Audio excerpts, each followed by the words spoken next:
Hey, good morning, good afternoon, or good evening, depending on when you've tuned into this edition of Hypnosis Week Live.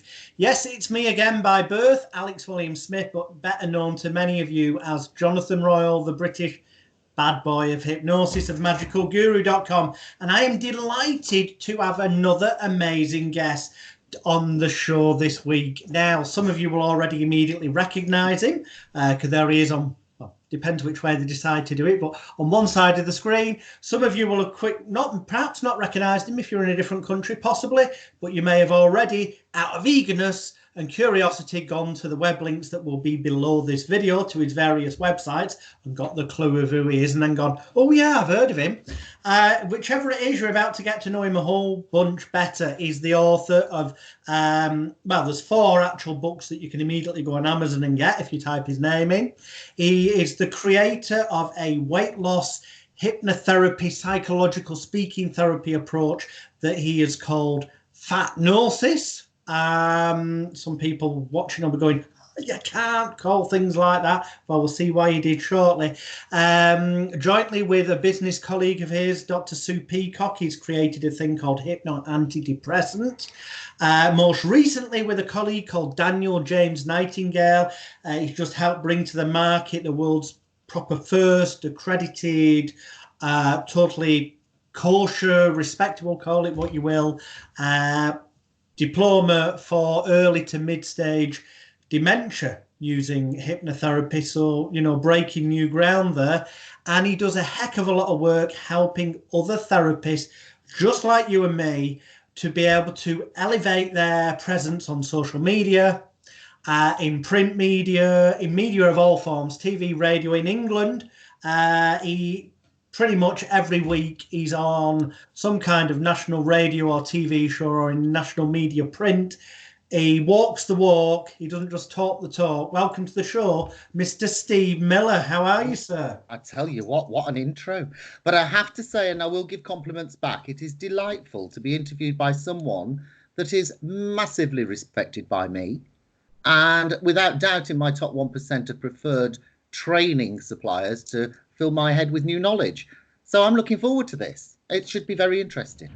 Well, we will see, won't we? The first thing I'm going to ask you is the one I ask everybody. After that, it will go here, there, and everywhere. But I start with the same question every week, and I finish with the same question every week. So question number 1 is quite obviously, before you became, from what my research shows me, a therapist in 2002, you obviously, prior to that, weren't a therapist. We all started off with something else. What was your journey?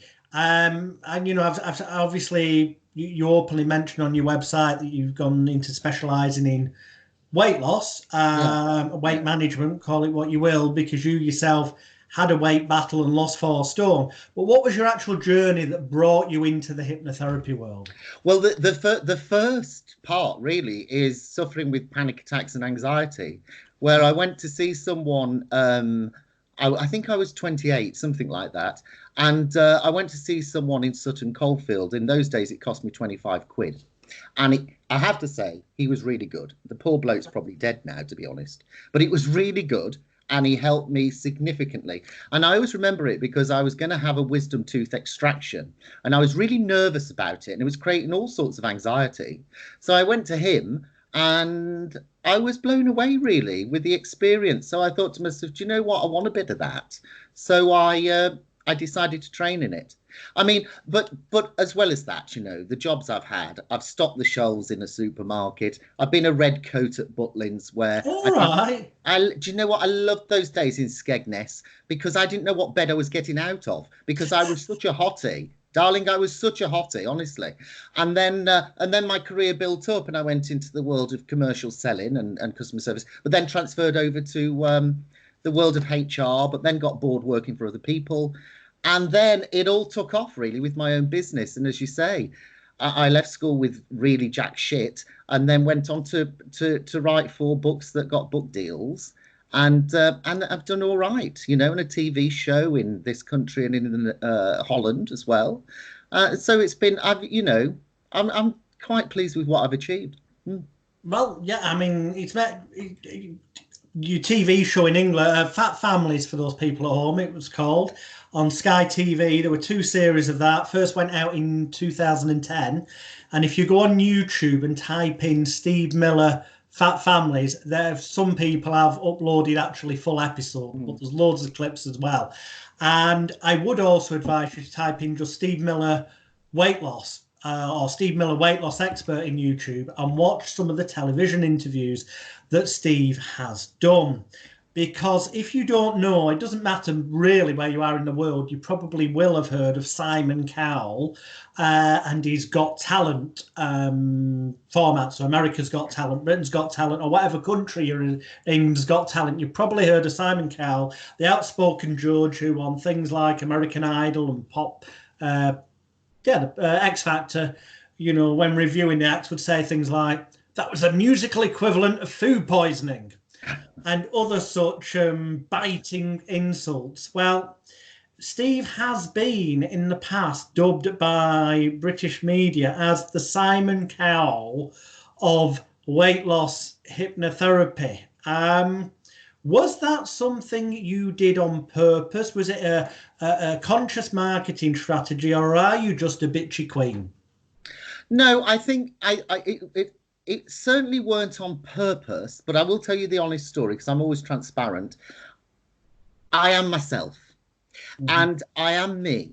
And I think my working class roots are what they are. You know, a spade's a shovel. I can't stand theoretical bullshit without practical application. I cannot be doing with two-faced people.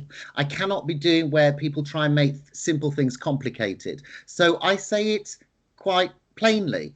But there was an article that was written in the Daily Mirror where I said to the journalist, I said, I suppose I'm a little bit like the kind of Simon Cowell of the slimming world. And she liked it. And I'm probably a bit more common than he is, though, because I swear more. Do you know what I mean? But that just happened. And then other people were calling me the Gordon Ramsay, because I swear, the Gordon Ramsay of lifestyle gurus. Do you know what, though? And you'll know this, Alex, with your background. 10, 15 years on, I don't really give a toss what they call me. No. But it has helped, yeah. But yeah, you don't now because you're firmly established. But let's be honest, it's things like that that have got you to the point where you are. It's practically, sometimes it's more than once a week. But generally speaking, there isn't really a week goes by where you're not on some radio show or some TV show or quoted in some national magazine or newspaper, which is quite phenomenal, really. There's very few... I know, and people say to me, you know, did you court the media and that sort of thing? And I've got two things to say. Number one, I think the media courted me. And secondly, because of my opinions. And secondly, did I court the media? Potentially I did. Why? Because I want to get my opinions out there, first and foremost. And secondly, does it help me in the business world? Of course it does. So I'd be saying to anyone watching this this interview is that if you've got personality, if you have got differentiation, if you have got something to offer people and it comes from a decent place of your heart, then go for it. You know, why hold back? And I remember saying to you some time ago, you know, and a lot of people will not like your views. And I've always said hated is rated anyway. You know, if you're hated, at least you're rated. And all of that sort of thing. So I say to people, if you've got an opinion, no matter how unpopular it is, as long as you're true to that opinion and you have conviction, get your mouth out there and share it. Yeah. But at the same time, showcase your talent as well. Those two things are important. Is there slightly an element of you missed the kind of attention you get from an audience like you would have had when you were working as the blue coat, red coat? Do I like attention? Of course I fucking like attention. Everybody does. Everybody. It's a natural human instinct to want to be stroked. You only have to look at the work of transactional analysis, for example, to understand that people like to be stroked in different and would stroked in different ways. I think a lot of people out there in our world think that, oh, he's just doing it for attention. Often they're wrong. Sometimes they might be right. But, you know, it is what it is. And so if they think I'm doing it for attention, I say, OK, fair enough, but get over it and move on.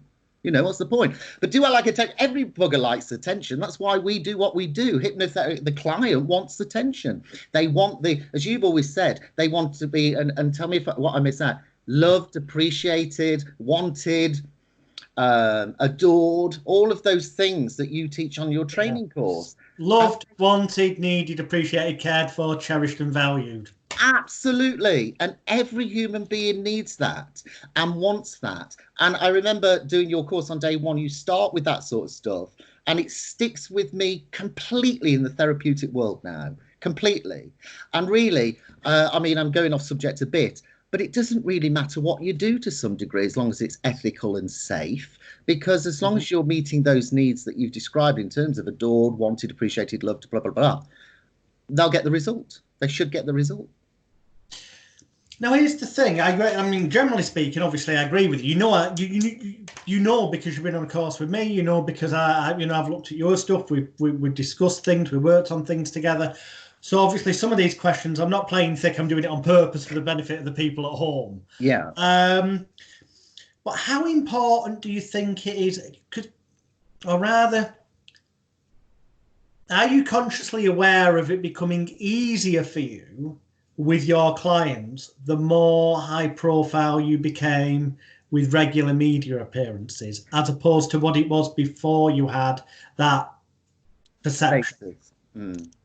I think there is no doubt that status helps. I think that people, when I see them, I don't work with clients as much as I used to because it's all online mainly, but I would say that to some degree the result is more in the bag the more status you build.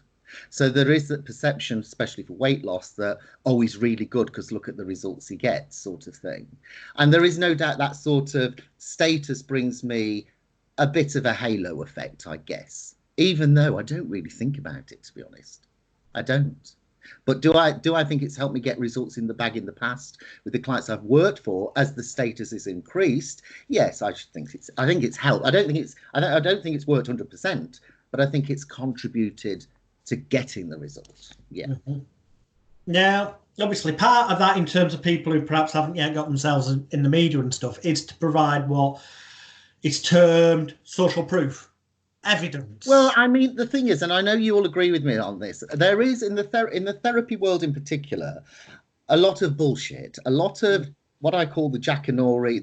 They are like evangelists of Jackanory because they say this, say that, say the other, as though they can make people walk on water. Then when you say, well, show me real people with real results, they don't really have much to show, if I'm honest.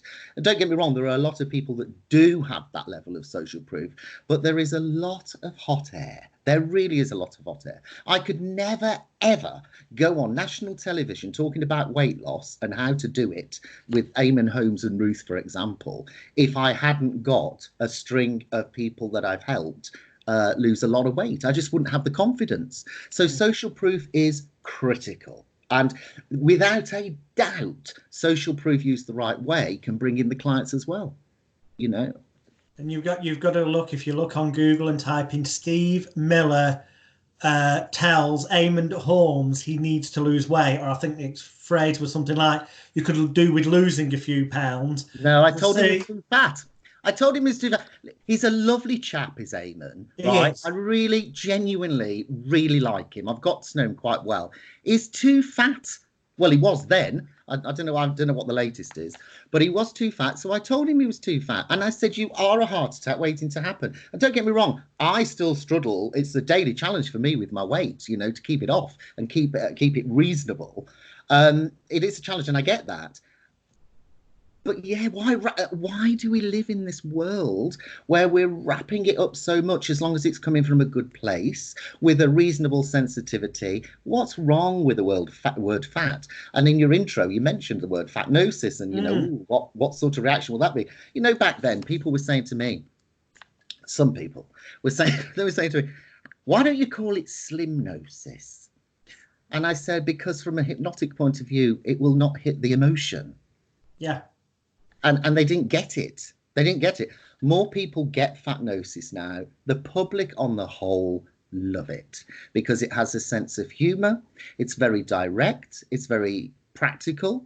And the hypnosis isn't, let's all relax and pretend we're walking in a meadow with no sandals on, looking into a mirror and suddenly you're slim. You know, it's about really what I'm going to call hypnosis with authority.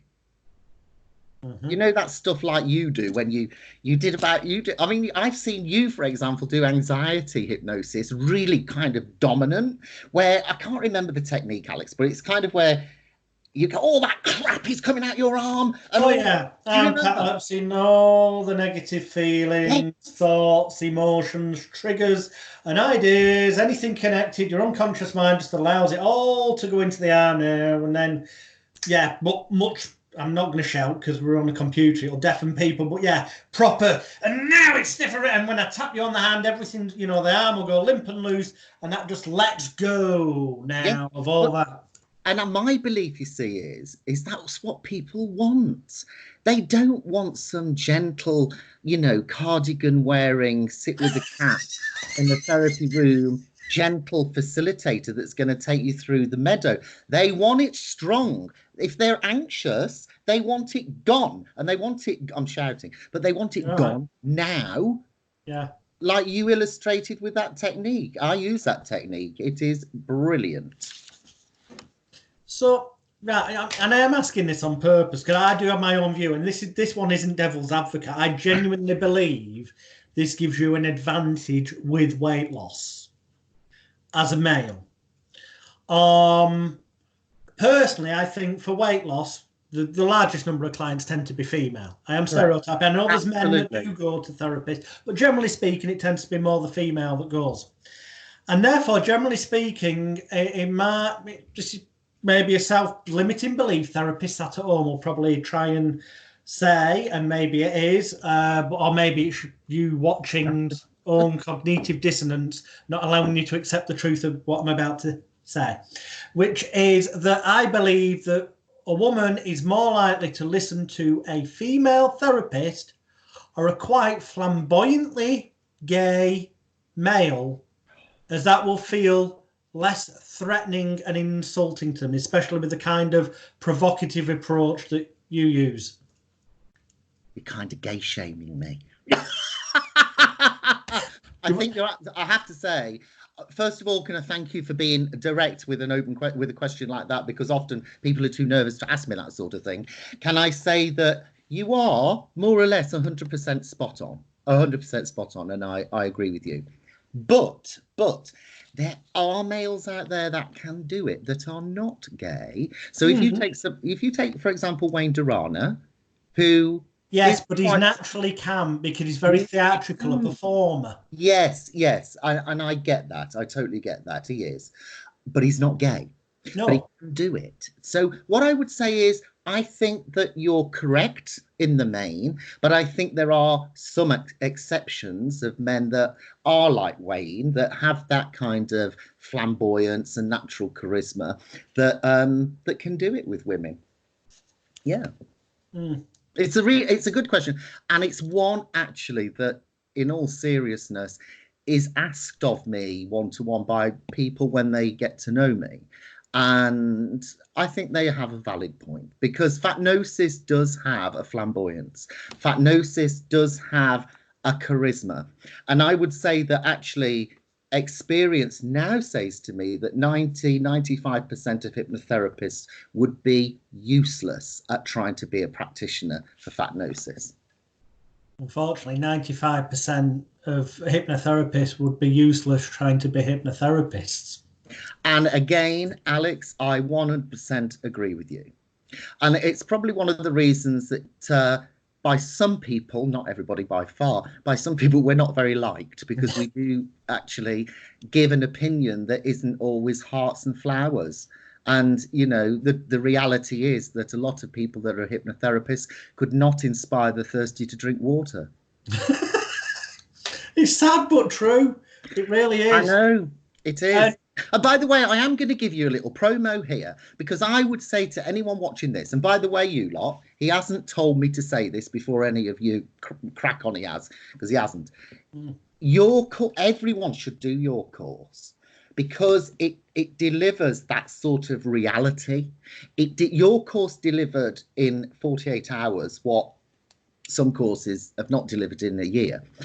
And it gives you that reality and perspective of what hypnosis really is to me, right? But also that kind of, you help to facilitate the showmanship and confidence in people to be more slightly flamboyant with it, you know.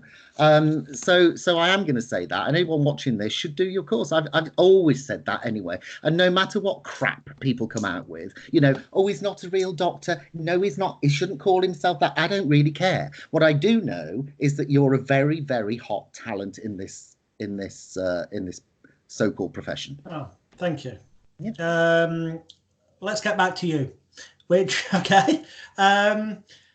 No, I've lost where I was on my notes now. Oh, it's okay. There we go. Can you take compliments, Alex? Can you take I know it's like turning the title, the thing, and I'm asking you a question here, but you always get embarrassed when I ask you a question like, oh, give you praise. Well, yeah, I don't know. Just I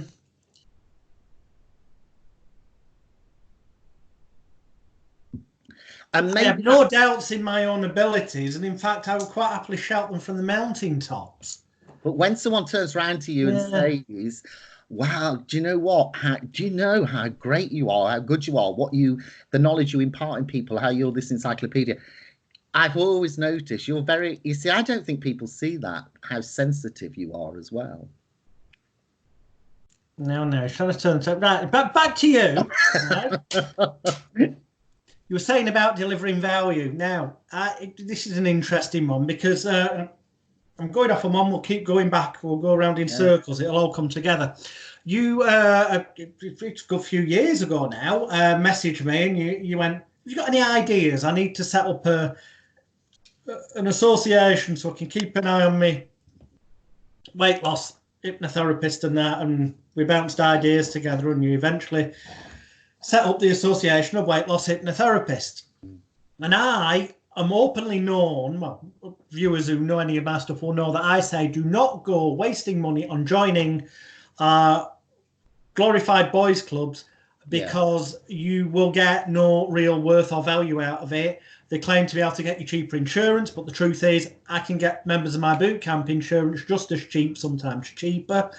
They claim that you will get clients because people won't believe you're credible without. Well, if that's the case, why the frig have I been in business for 30 years and my students who are in the boys' clubs do that?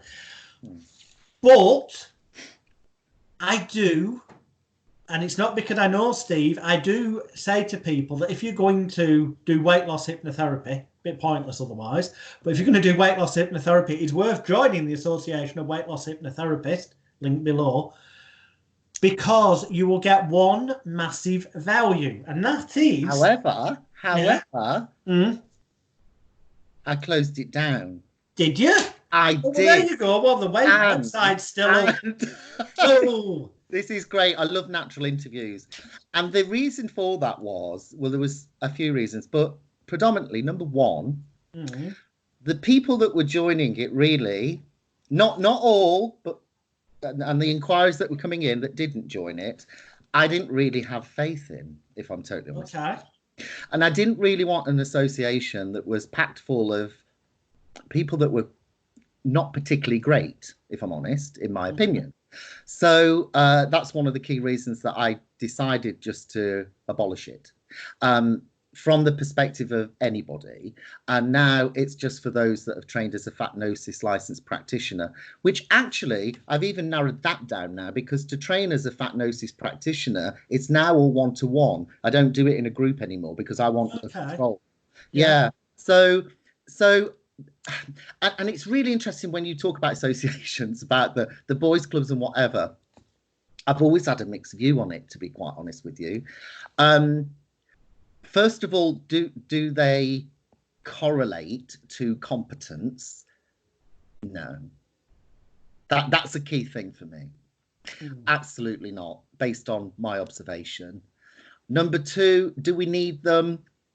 I think it would be nice to have something, but I'm just not convinced that the problem I have is if you are a member of an association that barks about, you know, credibility and status and all of it, all being ethical and all that, you've got to be really good. You've got to be good at what you do. And a lot aren't. A lot aren't. And that's why I'm not particularly enthused so much now, really. And that's why I did close it down. Yes, I could be making money from it. Of course I could sell it around the world and market it hard. But actually, it wouldn't fit right, because a lot, not all, but a lot of the people joining it would be completely incompetent. They would help put, in fact, some would help people put weight on. Never mind. Yeah, sad but true. With that in mind, then, what I was about to say, which clearly now no longer is relevant to the Association of Weight Loss Hypnotherapists, unless you do the FATnosis training. Details, there will be a link below to FATnosis, but you obviously need to be accepted, because not everybody will be accepted from what Steve's just said. But the point I was going to make is that were you to be accepted, reframe it to the FATnosis, were you to be lucky enough to be accepted to do the training, and then lucky enough to finally get licensed and certified, because it's not just you've done it and you get your bit of paper. Steve's made it quite clear you've got to meet standards. Then the value you will get is not so much what you learn during FATnosis, although that's valuable, obviously, is what Steve does and what his licensed practitioners are doing. But the truth is, all those elements you could in theory get from different books if you had a bit of nous and study Steve's style online.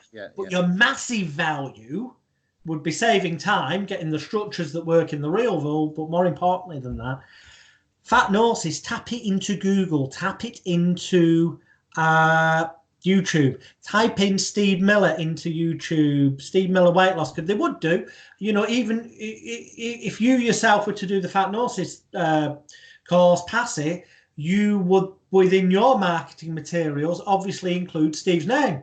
Trained with Steve Miller, founder of FATnosis. So it would show up on your website, it's in your press releases.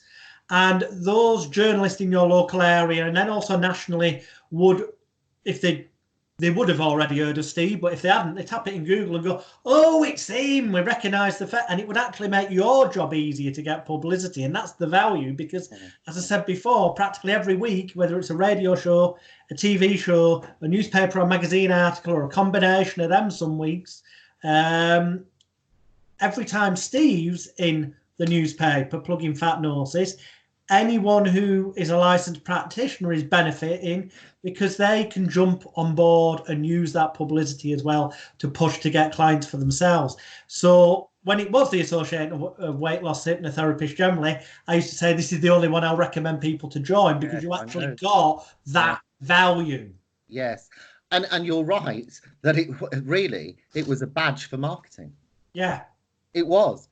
And you know, when you think about different associations, and I'm a member of one, which I won't talk about, but you know, it is all about what you get from them. And for me, it's a badge of marketing. It's a badge for marketing, because I don't really see any other kind of durable, if that's the right word, solid benefit that is received. But I get it from a marketing point of view, you know, that you're a member of an association that is well respected. Well, they tell themselves they're well respected. Well, exactly. The truth is, other than the odd newspaper article where they might write up, oh, I would suggest you only go to a therapist if you're a member of this. Generally speaking, the general public hasn't got a clue. They don't really care either. No, exactly. A lot of people don't really care. What people care about is, this is a person on the street. This is my problem. Are you any good? When can you fix it? And how much do you charge me? That's it. They don't care about anything else. Yeah. Now, the bit where it's, are you any good, is massive. I'm in agreement. The social proof keeps my business going massively, because I've proved I can do it. I've proved I deliver. I'm not saying I'm 100% perfect. I'm not. I do make mistakes. I do have, inverted commas, those failures, right? But generally speaking, I do okay. And that's what the public are bothered about. They're not bothered about, where did you do your diploma and what membership of this are you in? They don't really care, to be honest. So actually, associations, I wouldn't say abandon them or whatever. I'd just say to people, look into them, look into them and think to yourself, what are you getting? What is it that they're going to deliver for you that's going to help you market you, number one, but also give you a distinct credibility? Yeah. And if it is just because it makes you feel, I think a lot of therapists, sorry, I'm going to insult some people out there, but who are members of multiple organisations, so it's God knows what they're paying out each year. Yes, it's tax deductible, but that's not the point. Yeah. Do it because it somehow makes, it's like a form of therapy to them. It makes them feel special because they haven't sorted out their own bloody problems properly. And that's the problem, and I feel at the moment people watching this are thinking, God, he's just talking about negativity about therapists at the moment. I'm not, because I want to balance that with the bloody good ones that are out there, just like yourself, Alex. Yeah. So and others out there. But at the end of the day, people watching this know in their heart, they know that a lot of people practicing hypnotherapy, forget qualifications because to some degree they're irrelevant. But a lot of people out there practicing shouldn't be doing it because they haven't sorted their issues out. And because of that, they, I think unconsciously transfer it onto their client. Yeah. They really do. And it's not fair on those clients, taking somebody's money. It's like me, for example, if I was doing if I had a high degree of anxiety, for example, and I'm sitting with someone doing anxiety, but I'm thinking about myself all the time, it's like, and I'm taking their money, I would feel a fraud doing that. I would feel a fraud. So, you've got to sort yourself out first before you're dealing with that person. I couldn't agree more. The way I describe it is that if you're, well, this is in the context, I think that's one of the reasons why a lot of therapists don't charge enough, because they don't feel that they're good enough deep down, but it manifests as putting them off from charging. And then they spend the time worrying about trying to get more clients, which if they charge more, they wouldn't need to get as many, or if they charged more, they'd have more available for a marketing budget to attract more and so on. And if you're sat there and in the back of your mind, unconsciously worrying about how you're going to pay the mortgage at the end of the month, how can you ethically or morally be giving 100% best to your client? Isn't it better that you've got an abundance, all your bills are paid, you've got no worries, so that then you can concentrate on giving the client the best? When you're talking about charging, I just got that sort of, oh God, right? And I'm going to be, this interview is about being honest. I really still struggle with charging a lot of money. Okay. I do. But taking your point, which is a very accurate one, I'm one of those people that is fortunate not to have to worry about paying a mortgage or paying, you know what I mean? So I'm all right with that. There's still something within me that says, oh, that's a bit much. And also, Steve, be a bit kinder and let people, be able to afford you. I don't know why, but I still, and I hold my hands up, we're all fallible. It's the one big issue for me. I know I should charge 150 quid at least a session. I don't. Oh. It's interesting, isn't it? And that is ironic. Well, I mean, quantity is choice, I suppose. I mean, the fact is I don't see that many clients face to face because I don't want to. But when I do, they're not paying less than 500 quid. Yeah, I know. And you see that, I think that's. But most of them are referred, so I can take like 150 quid commission, and the therapist they're referred to's delighted that they're getting 350 quid because they normally only charge 150 quid or something. It's an interesting one. But I mean, as you know, I've taken most stuff online now, which is great. And I do have that now. I'm in that moment where I do, especially with weight loss. I love people. I love being affordable. I really like that. But when it comes to face-to-face sessions, would I be charging 500? I should do, but I don't. And Well, it's the a thing is, personal thing. But I think it's important watching this to see the kind of real me. Do you know what I mean? And that's why I'm going to be transparent about that.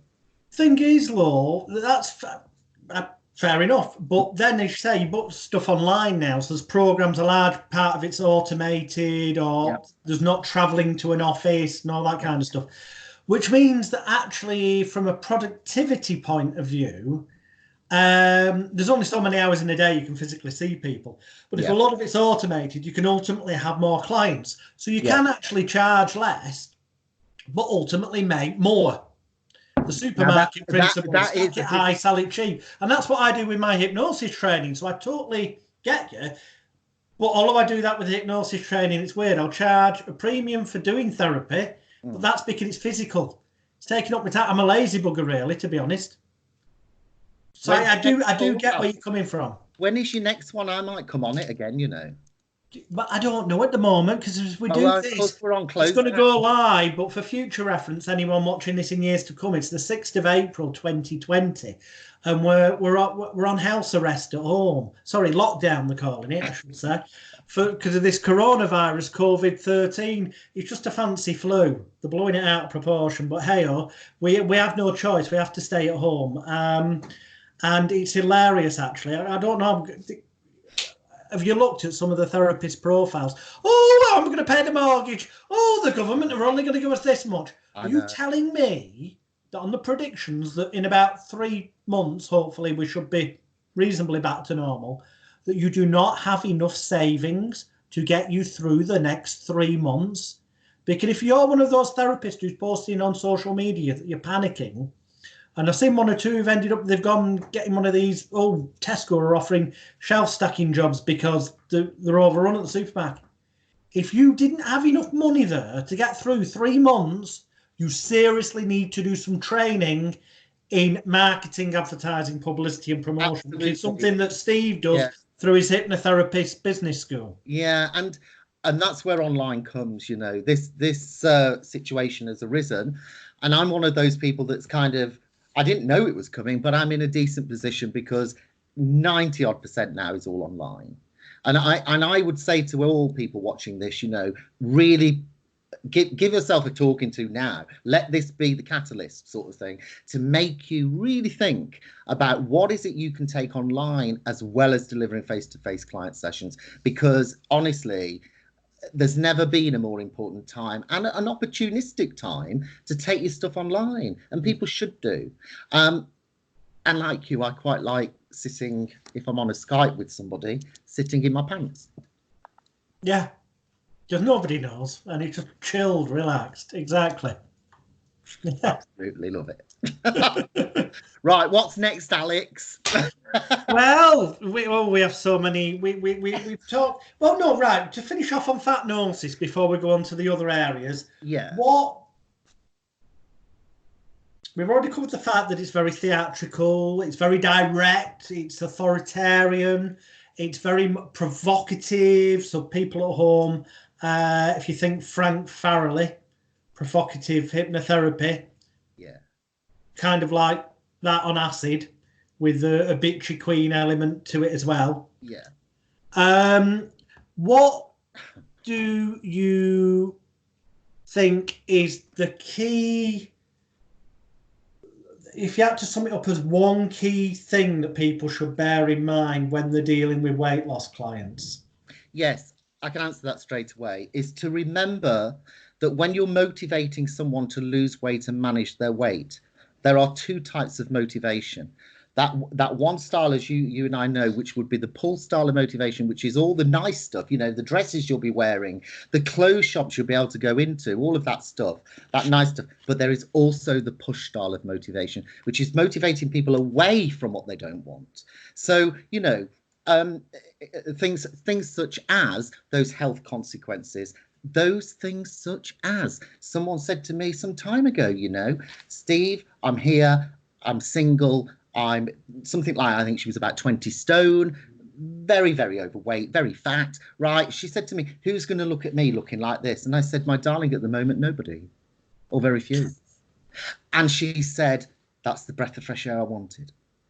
But it's not what you say, it's how you do it. Because to say to her, you know, at the moment, my darling, nobody, pause, but my God, are we going to sort this out?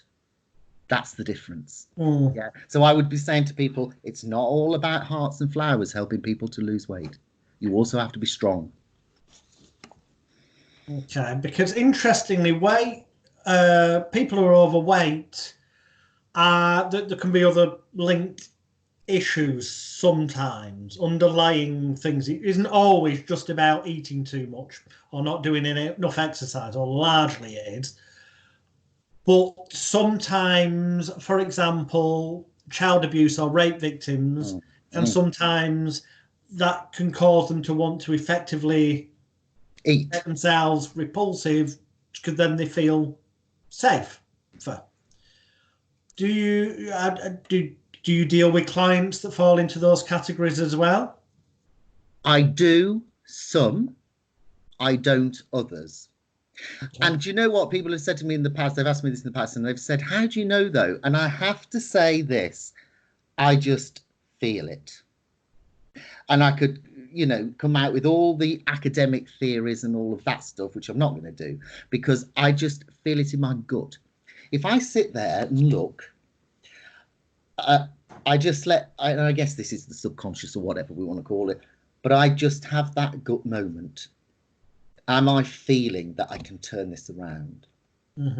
If I feel I can, I go for it. If I feel not a chance and it's too risky, I'd refer on. And by the way, people watching this, people say to, oh, so FATnosis for everybody. No, it's not. No, it's not. FATnosis is not for everybody. And, you know, there are other models of weight loss hypnotherapy that I would certainly say are appropriate where FATnosis isn't sometimes as well. Okay. You know, so I'm not one of these people that gets all protective and says, oh, no, it can be used for anything, when it can't, because people are different and it depends on the person, the individual. What I would say, though, on the positive is I get so many seriously fat people saying, breath of fresh air, Steve, breath of fresh air. And they don't like all this political correctness of, you know, love your curves and all of that sort of stuff, which actually means love your fat. They don't want it. Yeah, excellent.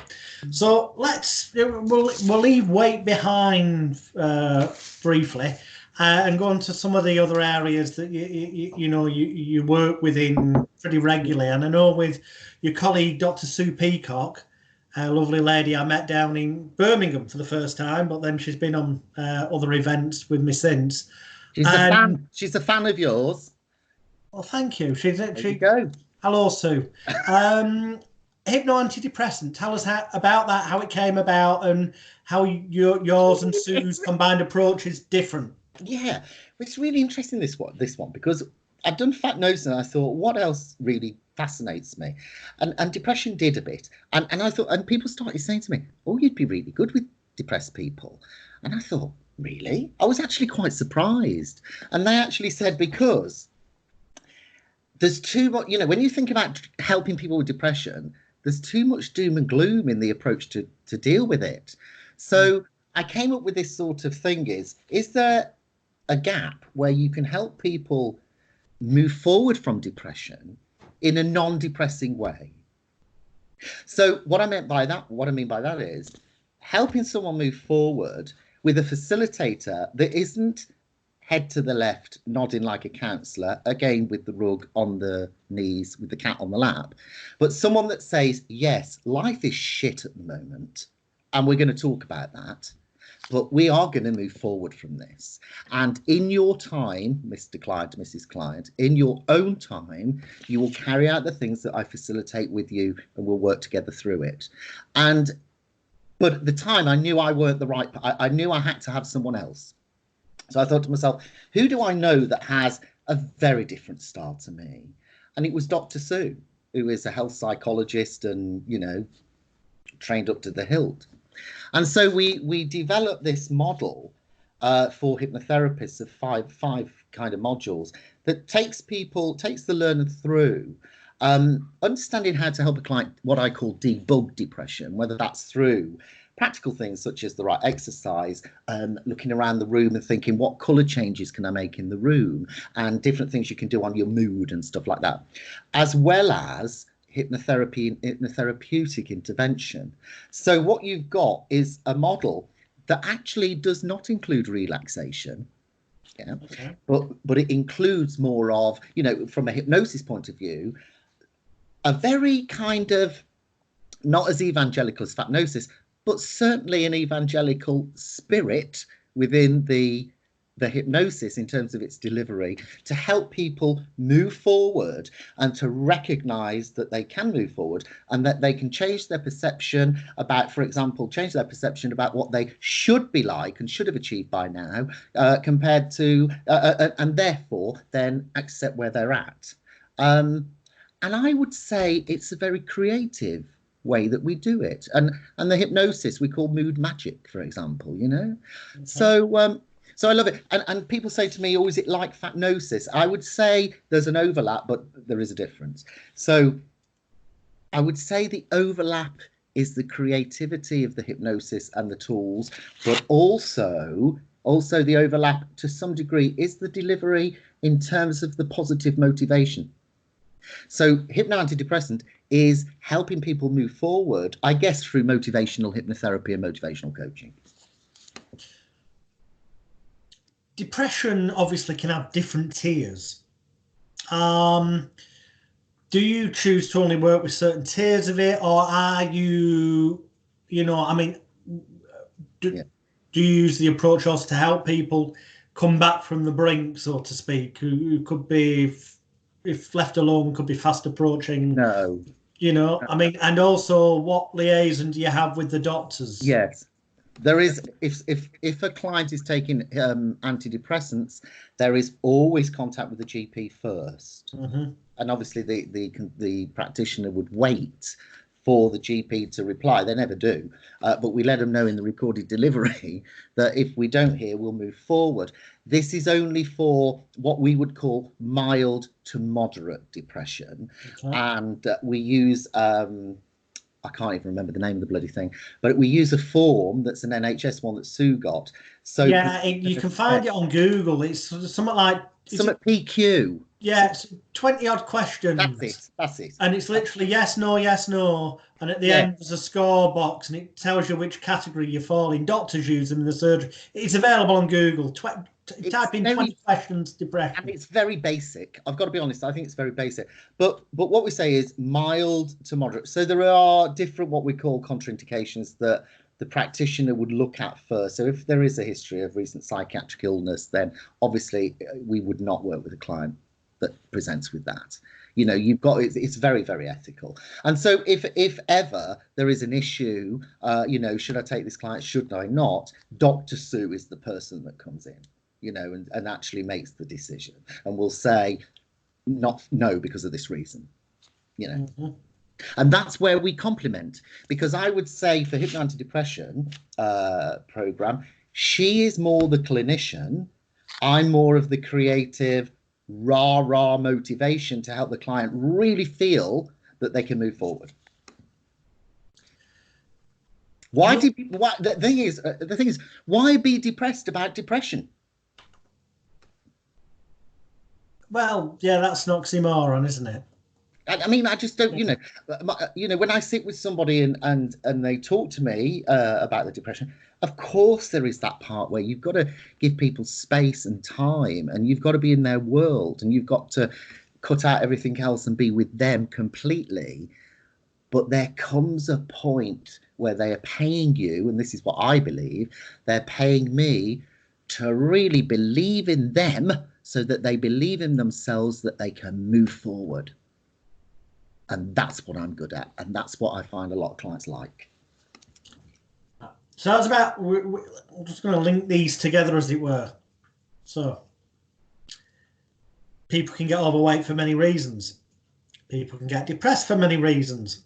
Yeah. Putting them together, people who are depressed, some, obviously not all by any means, but some can turn to drugs, some can turn to alcohol, some can turn to food. Yeah. So the bottom weight. And now they may then seek out a way of losing that weight at some point, but they've not dealt with the stuff that made them feel depressed. So this might have been distraction. So you deal with this, but there's still underlying the issues that caused them to be depressed are there. Do you find that one feeds the other, so to speak? Well, I mean, sometimes there is this myth, though, at the moment, and I have a concern that we're making mental health a bit trendy, right? Every time, for example, more and more now, I talk about weight loss, straight away people are saying mental health. It's because of mental health. And I think that's a bit of a dangerous way to go, because you're giving people this automatic permission to label themselves as having a mental health problem. I can look at you today and say, based on my experience of 20 years helping people lose weight and manage it, that I would say 90% are too fat because they have fallen into bad habits rather than are defined as clinically depressed. Okay. And of the proportion of 90% that are falling into bad habits, people then say to me, are you saying some people are lazy? Yes, I am. Yes, I am. Because some people are. But there's a way of telling them. Do you know what I mean? So I will say to someone that has ballooned because I believe they're lazy, I will say to them, yeah, you fall into lazy. You would rather stay in a sofa than go for a bloody walk, you know? It's how it's done. It's how it's done. But, you know, coming back to your point, do people eat sometimes when they're depressed? Yes, but not always. Not always. But yes, you're right. They like to feed and fill that gap. And it's quite nice to taste the chocolate if you're feeling shit about yourself.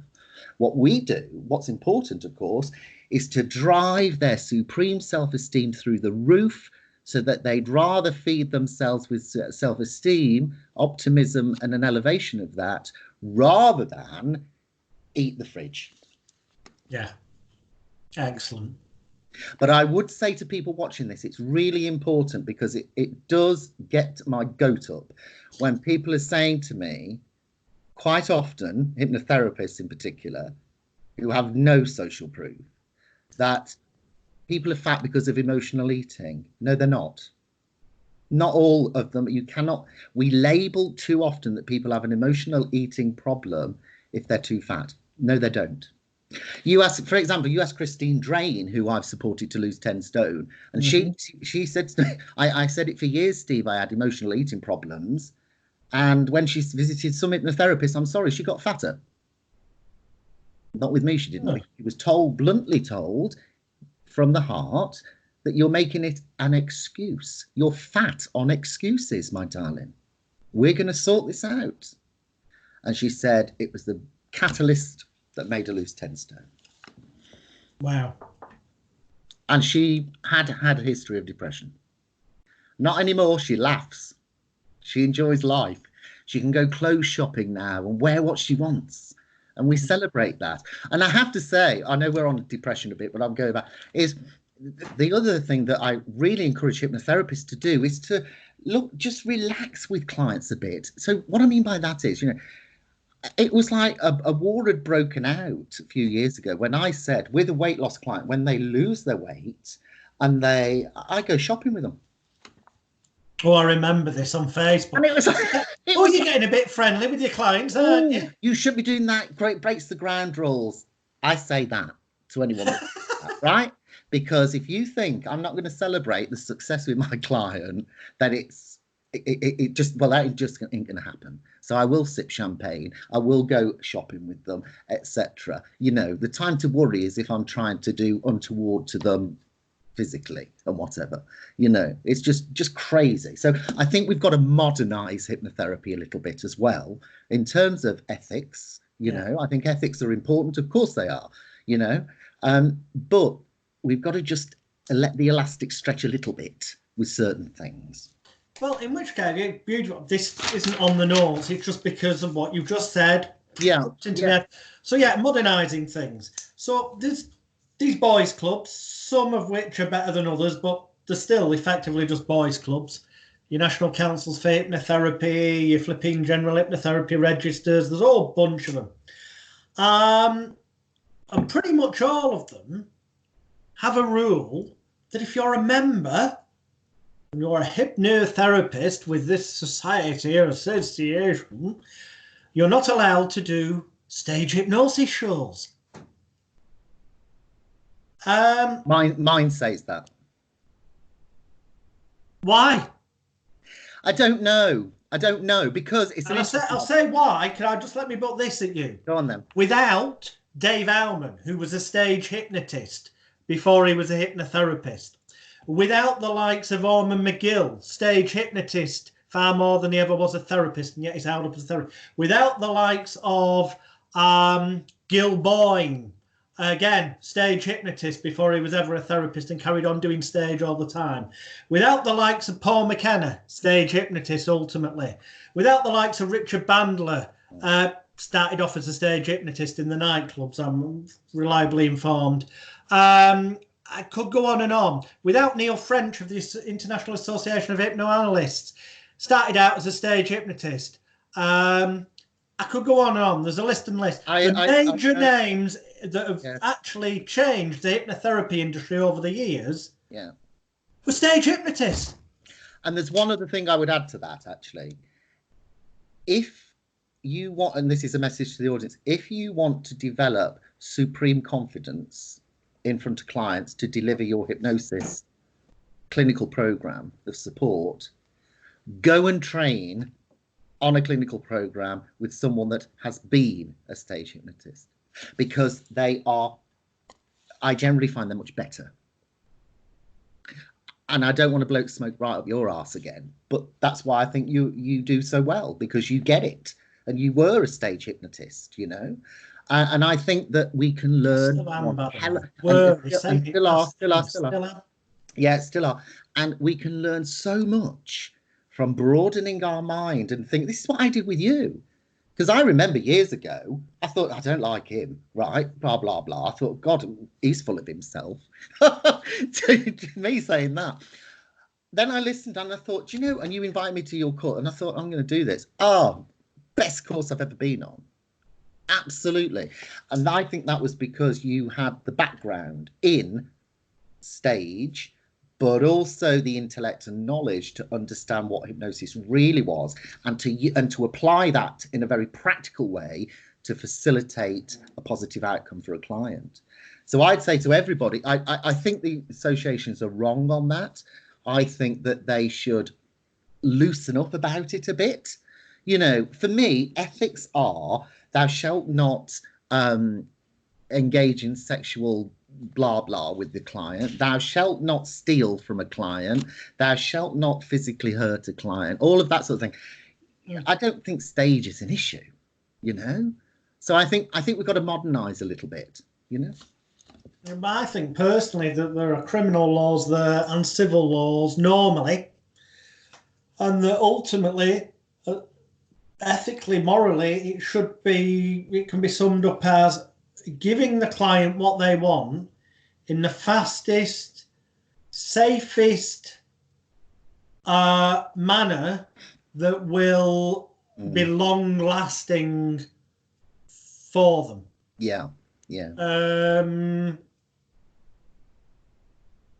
And there's just no relevance of whether, you know, you've been a stage hypnotist or you're still doing it. I just don't. I mean, look at Rob Temple, who trained with you. Look how well he's doing.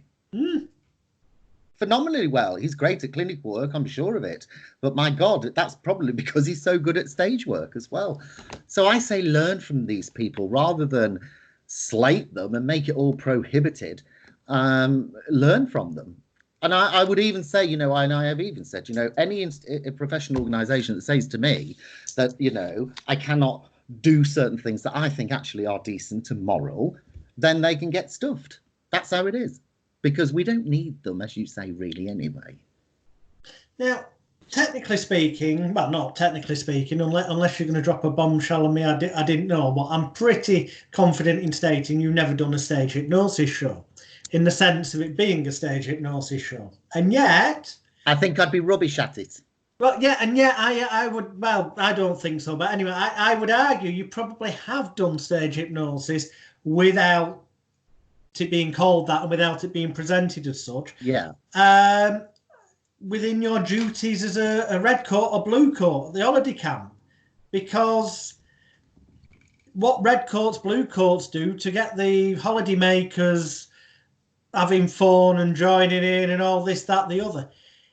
All right, it's in the context of the people who are on holiday and they expect to do what the red coat or blue coat tells them to do. But the dynamic's not that dissimilar to a stage hypnotist. No, it's not when you put it like that, because you're actually encouraging them to do things, whether that's stand up, applaud, do whatever, you know, and I get that. And this again comes back to the definition of what hypnosis is, really. And I always like to keep that part really practical and simple, which is the power of suggestion to influence people to do something. So when I was a red coat acting like a tit on the stage, getting people to jump up and down, do whatever, yeah, arguably I did. Yeah. Mm. Maybe I would be good at it, but I've got to be honest with you, and I'm completely honest about this. I would stand on a stage if I was a stage hypnotist, and all the time I would be thinking to myself, I just don't think this is going to work, honestly, and therefore it wouldn't. I just do not. It's not for me. It's not for me because of that. Because of that reason, I don't have a problem with it. As long as it's done by people that are good and know the stuff like you do, but it's just not. I just wouldn't have the confidence. Well, each to their own. That is another thing. You know, everyone has certain strengths, and identifying them and then playing to the best of your niche and your abilities. Yeah, it is a way of becoming more successful. Don't try and be a jack of all trades. What would you say about niching? Because there's so many therapists. You go and look at the websites. They treat everything from A through to Z, but every letter of the alphabet's got 26 things listed under, and it's like, what? Well, you know, my view is niching is the way to go. And I think it's great to become renowned as, inverted commas, an expert, and also status sells. So, you know, and also if your motivation is to make money, there is much more potential in making money if you're a niche specialist. And I say to people, yes, do write a book. You don't have to, you know, it can be an ebook. It doesn't have to be on the shelf in Waterstones. Just write yourself a book, get yourself a status, you know, get some PR out there, get your social proof for one condition. And then once you've established, there's nothing wrong, of course, with marrying that niche to another niche. And that's what I've done. And then that gives you leverage to get media, which I've got to actually, because it's down there as a bullet point. Yeah. We scraped at it earlier, but for people watching, what you know, what tips? Because I know that through your hypnotherapist business school, you do have packages that go into these things in great depth with manuals and audios and all that. But some overview tips of how people can get some attention from their local media, for example. Right. And that first thing is the key. Go local first is what I say to people, because you're going to get more clients that way anyway. Yeah. And then the nationals sometimes pick up on it. What I would say to people is human interest story of difference. So if you're a hypnotherapist in Stoke, yeah, then, and you've dealt with someone with a condition that's quite interesting and isn't really that publicized, then I would go for a human interest story. The second thing I would do is always do the press release for the journalist to help them not make their job hard work. Have some great photography, but then once you've done it, phone them, call them, offer an exclusive. Say, you know, I've got this story. This is the difference. I'm going to send you the details through. It's going to be for your eyes only, for your publication only for the next 24 hours. Let me know if you want it. But so that's what I would do. What I wouldn't do is, if you've helped a smoker stop smoking 20 fags a day, do I think that's going to get news coverage? Probably not, because, you know, it's just so common. But if you've helped someone overcome a phobia of going outside, yeah, and they've not been outside for about 3 or 4 months or 6 months or whatever, that's much more newsworthy, much more. Yeah. How important are pictures to that? I mean, I know I just bumped people to get your point of view. Does it make it easier if you've got some kind of emotive picture that they can use that goes with it? Well, a picture paints 1,000 words, and that's why I've been dying to do a makeover for Alex William Smith for a long time. And by the way, he doesn't mind me saying that, right? It is. But we said this a few years back. We did a thing called the Royle event. It is Birmingham. It's true. Listen, it is true. It's true that, absolutely true, that your photography is key. And if you've got great photography, then you are definitely going to hook more. A picture paints 1,000 words. It really does. Cool. Next note, we segue into, and this is a very recent development, that you've teamed up with a gentleman called Daniel James Nightingale. And I know it's a subject very close to your heart.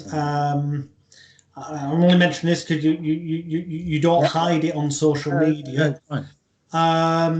Your mother has got dementia. My gran passed with dementia a number of years ago, so I know firsthand it's like you lose them twice. And you've teamed up with Dan, to launch this early to mid-stage dementia diploma. Yeah. Tell us about that, the science behind it and stuff. Yeah, I mean, the sad news now is that my mum's gone from sort of that mid-stage into a later, she's going into a later stage. So, you know, not knowing me is common, her not being able to talk is part of it now. So it is sad, but I was determined at the time to think, what can I do to bring an intervention to the forefront that could support people that have just been diagnosed, but also are living with early to the mid stage of dementia. Now, I'm not a clinical expert in this area, but I was fortunate to get to contact Dr. Daniel Nightingale, who is based in America now. He is from your part of the world, actually, Lancashire. He's from right. Yeah, he's from Lancashire. Talks like you. Oh, okay. Yeah. He reminds me of you a bit, actually. Yeah, he does. But anyway, so I made contact with him, and he also is a supplier of professional service using clinical hypnotherapy and brain health coaching to the what's it bloody called now? I'm forgetting. I write this nearly every day. Anyway, a neurological institute in the States. What's it called? That's going to really bug me now. Anyway, I'll put it online. And he's got great social proof, and obviously his doctorate was in researching the application of clinical hypnosis hypnotherapy to helping people with dementia. And the results of the doctorate research was incredible, and found that it helped people in a number of ways, whether that be from their self-motivation, because you can be very downbeat, through to recall of recent events, through to recall of special occasions and that sort of stuff. So, cut a long story short, we now have the very first it is the first premier diploma in applied hypnosis and brain health coaching. Link is there for dementia. And do you know what? Out of everything, even FATnosis, this means the most to me ever.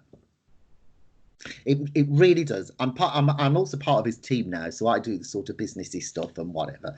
But he's the clinician, and it's just the best achievement for me ever that I've been able to bring this together, you know, in my mum's name, to sort of say, I did something. It means a lot to me. So I'm really excited about it. And what he's going to do, at the moment, it's only available for hypnotherapists. And it's really interesting. Can I just say this? Because at the start, he actually said that people applying for the program need to be members of a professional body. But I talked to him and he's changed his mind. He's like you now. So he agrees with you in terms of there is just no correlation between the two. So that's great. And so there is this route for current hypnotherapists, and there's also going to be a route for people, the public, who are, appropriate members of the public, to train to become one of a Nightingale dementia consultant. So that will come later this year. So it's a project that I've got to be honest with you, Alex, I am loving. Excellent. Well, I can see that from posts that you bought on social media, especially one in particular that there was, you put a picture up when you've been to visit your mum. Yeah. And you bought on it the fact that you just told her that, I've done it, Mum, there's something there to help people in future. And I think you didn't type it, but you could get the emotion of the post, that it was like, I wish we could have found this sooner. Yeah. So, well, we'll move on. I don't want to dwell on that because I know it brings up emotion. I know, but you are right. I remember that day. Yeah.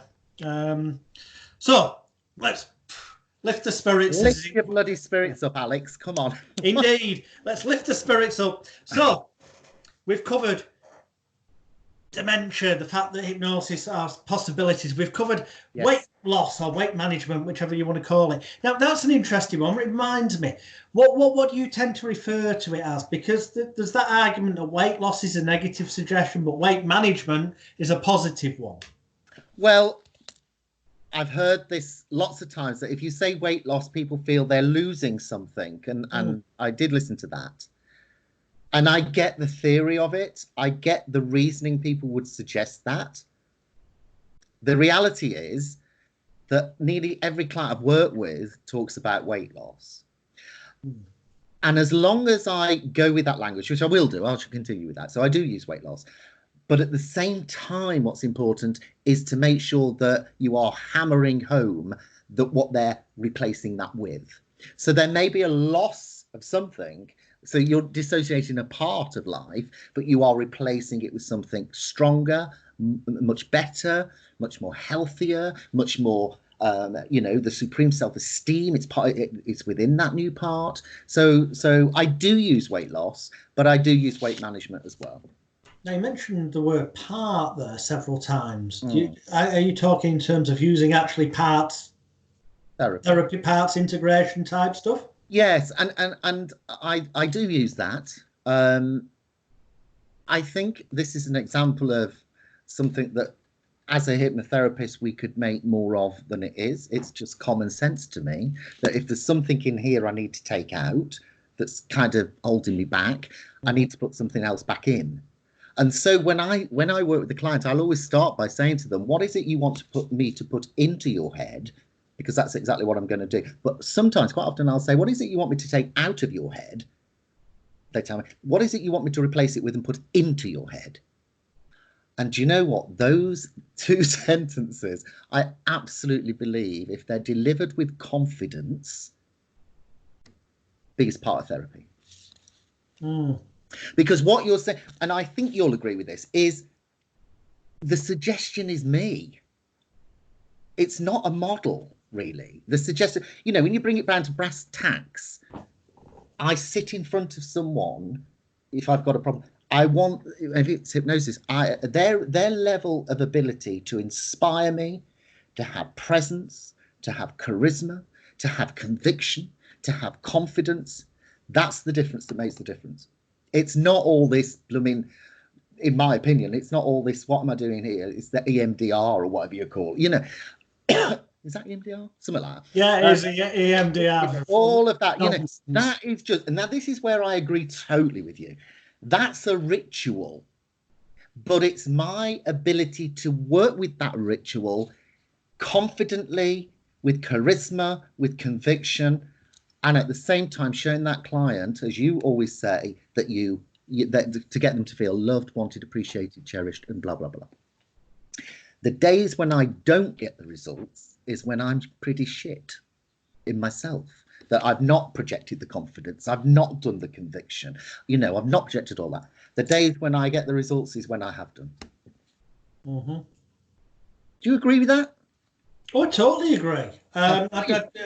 What you do therapeutically, it largely, I think, is irrelevant, other than applying common sense. I mean, glaringly obvious, don't tell someone who's there to lose weight that they're going to eat more. Common sense is, but sadly, common sense isn't that common. It's what you do in the middle. I don't believe that we as therapists do anything really other than provide a perceptively safe environment or context, if the person's online, a contextual environment where we as the perceived authority figure expert, who, because they're paying a fee and they've seen the website and they've seen social proof that they've accepted by booking a session with us, that we are the person who can help them. Yeah. And then we're just giving them permission to change and an excuse to change and do something they could have always done for themselves. But if they did it for themselves and suddenly lost a load of weight over a period of weeks or months and then bumped into a friend who hadn't seen them for a while and they went, "Oh, Tracy, you've lost some weight. How's that happened?" And she went, "Well, Sandra, it's like this. I just woke up one morning and decided to start eating less and exercising more." Well, Sandra her mate could say, "Well, hang on, Tracy, why didn't you do that before, you daft bitch, if it was that simple, right?" And that would make her feel bad. So she may end up relapsing and start overeating again or doing less exercise to put the weight back on to be able to prove to her friends that it wasn't that easy. This isn't at a conscious level, it's unconscious, obviously. And same with the smoker. This is the sort of stuff that, as you described now, that I think people that are hypnotherapists and coaches, whatever, they need to listen to you about this. And I know this. Well, I don't, sounds arrogant, but the reason for that is this. I have in the past delivered models that I've been taught professionally with a nice academic underpinning and all of that to clients. I've done it. The results have been shit. I've then had many times where I've walked into a room and said, and been very confident, "You will be doing this. That's what you will do. My God, are you going to change your life? What do you want in your head? What do you want out your head? In out. Close your eyes. The results have been amazing. And I'm not just people watching it. I ain't just talking weight loss. I'm talking about, for example, a lady that hadn't gone out the house for 2 years. Yeah. And what did I do? I didn't do EMDR or all these fancy things. I just did that. And do you know what? She went home. She was over the moon. Straight out the house next week in London doing a shopping trip. So I absolutely agree with you that the therapeutic intervention model, whatever we call it, is a ritual. And that's why you should put your course on again this year. You really should. Well, we'll see what happens with this COVID stuff. Yeah. And then the also ability of getting venues. Also, there is that slight element, to be honest, that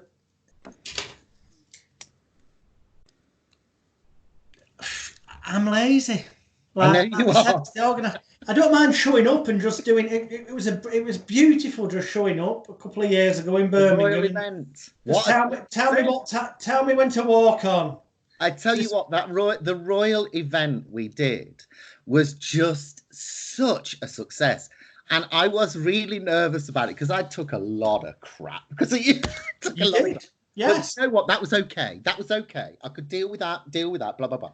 So work through that. But the actual event, what a success. And the feedback was phenomenal. And I had people saying to me, "Gosh, I can't believe how good he is." I said, "I've been telling you this. Oh, my goodness, he's really good, isn't it?" Yeah. "Oh, I didn't think of it like that," they'd say. Yeah. Now, and they kind of got me, and the feedback, Alex, was just tremendous. That's why, you should do your 2-day event every year, at least two times. You should. Well, we will see. But in terms of the Royle event, for people who weren't there, I will put it below this video, but it'll be about 4th or 5th link down because Steve's stuff's at the top. But you will see a link that's I think it's hypnotismexposed.com, but it'll be there where you can go and get the videos of the Royle event completely free of charge. There's about 6.5 hours of video. Yeah. That'll keep, even if you only watch an hour and a bit a day, Within a week, you'll have watched them all. Give you something to do while you're on lockdown, and you will see Steve obviously on those videos as well. And it's the best organised event in terms of someone else I organised loved it. I've ever done. You and Andrew did an amazing job organisationally. We really, really loved it. And we had around 100 people book on it. And, you know, at the beginning, it was so interesting because there were only a handful, where one or two people would say to me, I can't believe you're supporting him and all of this, that and the other because of the ridiculous crap that people were fed. And you know, oh, I'm taking myself off your mailing list, Steve, now, but I would not be threatened. I would not be threatened. It's the worst thing to do with me. I would not be threatened. I wouldn't back down. And actually, what an amazing, it's the most successful event I've ever hosted. It was brilliant. Thank you. You should be dead proud of that, sir. To be honest, I am incredibly proud of that, without a doubt. Yeah, there's very few things where I don't go, I could have done that better or that, because I tend to. We're our own worst critics, and you don't grow without being objective. But that was the stars aligned, so to speak, on that day. Yeah, it was a brilliant day. Brilliant day. So we're getting close to the end. We have gone a bit over time, but you're worth it. Thank you. We've covered all manner of areas. As I always say to viewers, it seems like we just have a chat on these shows, but as I know from the feedback I've got from people, they found that if you get a notepad and a pen and you watch it again, with the intention of taking notes, that you'll actually see there's been one hell of a lot of bullet points, ideas and things you can actually put to use in your business. You just got to make a note of them and mine those diamonds and gems. So to bring things to a close, this is the question I ask everybody at the end. Go on then. And that is, if somebody, imagine someone's just knocked on your door and you open the door and they go, it doesn't matter, but we'll say it's Dave Almond's green or blue covered book. That's it. I've just read this. That's it. That's all I've read. I've not watched any DVDs. I've not read any other books yet. I've not gone on any live courses yet. But I just know from reading this is something I want to learn more about. And I saw you on television the other day, Mr. Miller, and I kind of like the fact that you were a bit outspoken there. So I thought this will be the man to ask. And the question would be, what tips would you give me in terms of becoming the best possible therapist I could be in terms of technique and helping the clients, but also in terms of making a business out of it? I'd say there's a number. I always call it my C's, the letter C. Build up your credibility in no particular order. Build up your credibility. That is your social proof. You know, your evidence. I'll always think to yourself, someone's actually saying to you as a viewer, who the fuck are you anyway? How can you help me? Prove it, right? Credibility is key. Confidence, absolutely. Work on your areas of self-belief, remembering it's okay to be fallible. I love accepting fallibility because it makes you more confident, becoming more confident, and absolutely feeding your self-belief. And thirdly, I would say conviction, in terms of having an opinion that you really believe in, don't just fake it, or you really believe in, and practicing actually delivering that opinion, not being afraid of having an opinion. So, and that also goes with the way that you deliver it in terms of your communication style. That's another C. I'd also say consistency as well from a business point of view. So many people start, don't finish. So, for example, you know, somebody may be out there today, I'm going to be a niched anxiety specialist. A month in, the clients aren't coming. They give up. You've got to have that consistency. You know, it takes time. So I'd say another is consistency. I wanted another C to make it 5, but I can't think of one. What about credibility, confidence, conviction, consistency? Anyway, that'll do. Charisma. Yeah, charisma. We'll throw actually charisma and effective communication on a very practical level. What I mean by that is making sure, what I'd say to people, practice and perfect the drama of yourself. Practice and perfect the drama of yourself. You know this, Alex, anyway, because you do it all the time in the training room. You know, the way you deliver, the way you, for example, that technique you do where I get it out the arm, all the crap and all of that, the drama of it. So weirdly, I would say learn to be a bit. Be a bit what? Camp? A little bit camp as well at times. Yes, yes. It works. The situations where it may not, with your odd, overly insecure alpha male type who feels threatened, but generally speaking, a bit of campness makes the ladies feel safe, and quite often makes the chaps feel unthreatened. I always think that camp, what it really means is about being flamboyant. You know, nothing wrong with that. Not at all. Well, thank you ever so much, Steve. I've really enjoyed it. Can I just ask one thing? Do I look a bit fat? Because honestly, sometimes when I come on screen, I'm always conscious because my look all right, don't I? You look fine, darling. Yes, you look fine. Thanks, audience. Listen, thanks for watching. 2 things to finish on. Number 1, contact me about anything, any questions related to this interview. No links there. And also, and he ain't paying me for doing this, and I'm not on commission before anyone says it, get on his bloody course. Because I tell you, it's the best I've attended in the world of hypnosis. There you go, Alex. A little promo for you. Thank you very much indeed, sir. Thank you, viewers. Please share this video far and wide. Obviously, on hypnosisweek.com, you can see all the past episodes. We've got more coming up soon. So check out the links for Steve's sides below. Contact him. Thank you very much indeed. And we'll see you on the next edition of Hypnosis Week. Bye for now, everybody. Bye, guys. Bye for now, Steve.